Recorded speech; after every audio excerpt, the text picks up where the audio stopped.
Do you know that before the great flood that covered the whole world, what God truly had Noah prepare wasn't the ark itself, but the long stretch of days when the rain still wouldn't come? Genesis records it clearly. The people of that generation were consumed by evil, and the earth was filled with violence.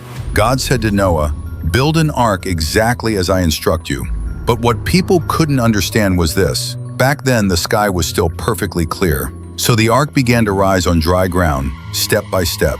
Planks were lifted one by one. Nails were driven in again and again. Children grew up beside the worksite, and more people came just to watch. Some sneered. "A ship that big, planning to sail through the desert?"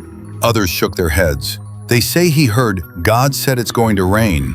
They looked up at the bright blue sky and laughed even louder. The hardest part wasn't that the flood hadn't come yet. It was waking up every day and seeing the same clear sky. The most painful part wasn't the mockery. It was the quiet question in his own heart. Am I overthinking this? But Scripture leaves just one verdict, and Noah did so. Not as long as he felt inspired. Not as long as he saw signs. But this, whatever God said, he did. Year after year, without turning back. Until one day, animals began walking toward the ark, 2 by 2. The door was shut, not by Noah, but by the Lord himself, closing it behind him. When the first drop of rain fell, everyone panicked. But the old man who had been mocked for half his life sat inside the ark, listening quietly as the water slowly began to rise. Knowing he hadn't just happened to get one thing right, he had been living inside God's timetable all along.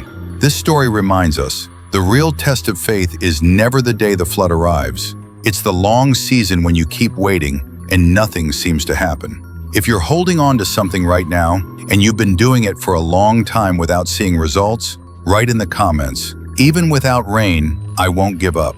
And share this video so more people can remember. Maybe it looks like nothing is happening, but the ark is still being built, plank by plank.